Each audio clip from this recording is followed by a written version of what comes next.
working to try and stay put at home, or as they call it, shelter in place. And with that, we've been finding plenty to do on our property. So we've been working on some fencing for animals. We have some paddocks that we're creating for our pigs so that we can rotate them.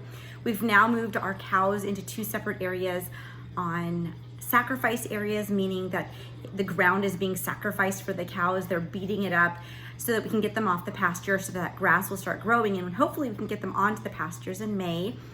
What else have we been doing? Today we were out in the garden transplanting some things and starting to work my rows. I have a ton of seeds to plant, especially with everything happening now. I just feel like there's that much more of a feeling of needing to be self-sufficient.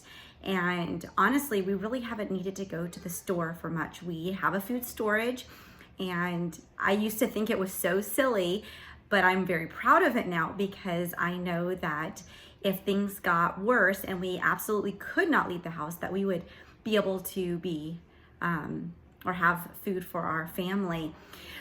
So along with all of the things we're doing outside, I've been working a lot in the kitchen, trying to make things for the kids, again, with what we have to work with here at the house, and preparing things that are light on the shelves, or honestly, I probably don't even want to buy off the shelves anyways.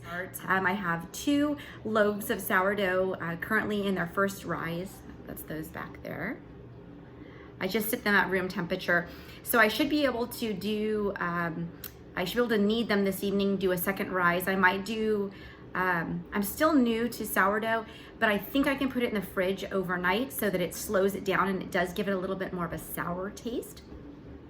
I have been making tons of sourdough start though, so I have enough to do some biscuits, and I haven't tried these yet, so tomorrow morning will be our first attempt at eating these biscuits, but you have to prepare them the evening before. All it is, and I'll show you in just a moment, is just a stick of butter, cold stick of butter that you cube up, a cup and a half of flour, and I grind our flour for the most part. I do buy some flour, but I buy like a 25-pound bag of hard red wheat that is good for food storage, and then I have a Nutri-Mill grain mill, and then I can grind my own wheat. So again, right now, I know the stores, the shelves are bare when it comes to flour. It's funny because even I popped into the store the other day, not for anything like that was a necessity, but I thought, oh, this kind of sounds good. And I noticed that even the organic flours are gone, the ancient grains like the einkorn and things like that. So people were willing to spend the extra money because they wanted flour. So anyways, I'm using just a hard red wheat. It was freshly ground. I've got 1 stick of butter that's cubed. It's cold butter right from the fridge. And I'm gonna use, I actually just bought myself a pastry cutter, and where are they at? I bought some of the round biscuit cutters. So I'm gonna use those, and then basically tonight I'm gonna mix all of this up with my starch, and it'll rest overnight or ferment overnight. And then tomorrow I'll be able to make biscuits in our cast iron skillet, so I'm very excited. Okay, so I've already started this, but as you can see, here's my butter and my flour, and I'm just gonna use this pastry cutter, and I'm gonna mix it really well. And then right here is my fed starter. So it's pretty thick. It smells very sour, which is good. And I'm gonna mix that in as soon as I cut the rest of this in. I am making a little bit of a mess. Actually, I really like this pastry knife. I just ordered it. I just ordered it on Amazon because I wanted a pastry knife because I wanted to try and start doing more pastries. And I've always used, I'm going to show you, I used to just use like 2 knives and kind of cut at it, and that was too much work. So I thought this would be really nice. And it's actually working very well. Okay, so I have everything pretty mixed up. You can see there's just some small bits of like pea size of the butter. The next thing I'm going to do is put in that starter. You can see how nice and thick it is. My kids are playing in the background, so you can hear them. All I really care is that they're playing nicely. They're not being mean to each other, because truth be told, they are sometimes. So as long as they're playing nice, I honestly don't care if I hear them in the background. So we're going to mix this in really well. After I get this all mixed in, I'm going to add in 1 tablespoon of raw honey. Okay, so I'm actually going to do some of this mixing by hand because using the spatula, it doesn't mix quite as well. So I know this probably freaks some people out, but you know what? It's good to get your hands in it and get a little bit messy when you are cooking. My husband and I always have this conversation because I like to clean up as I go, and he likes to clean up at the very end. So I'm constantly, when he's in the kitchen doing something, I'm cleaning behind him.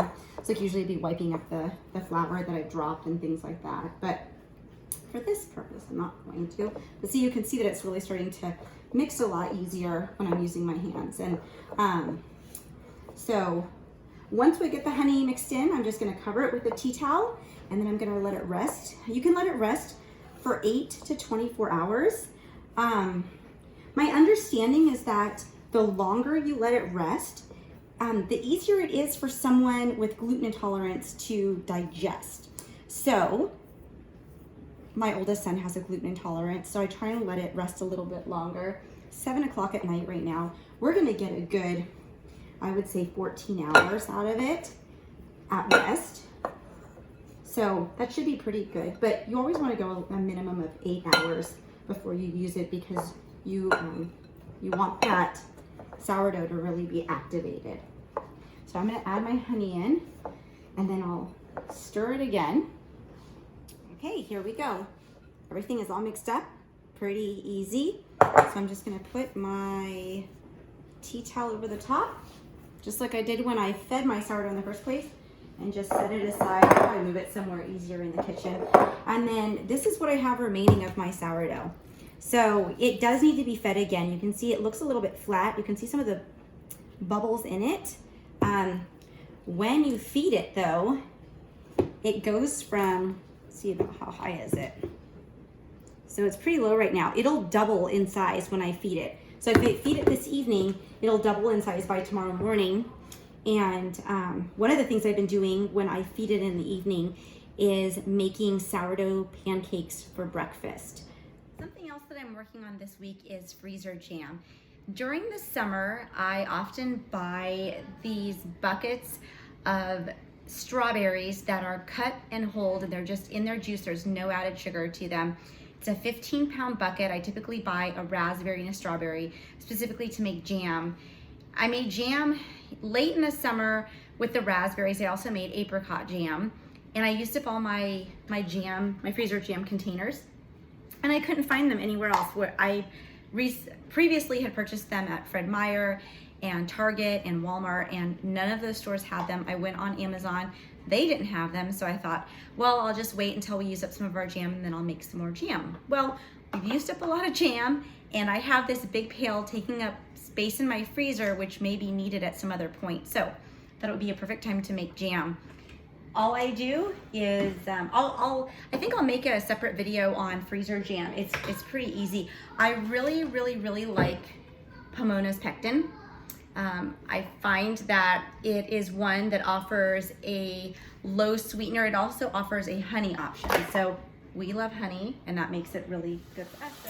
So it has taken several days to make this video because my sourdough bread is not turning out. Every time it has been a brick.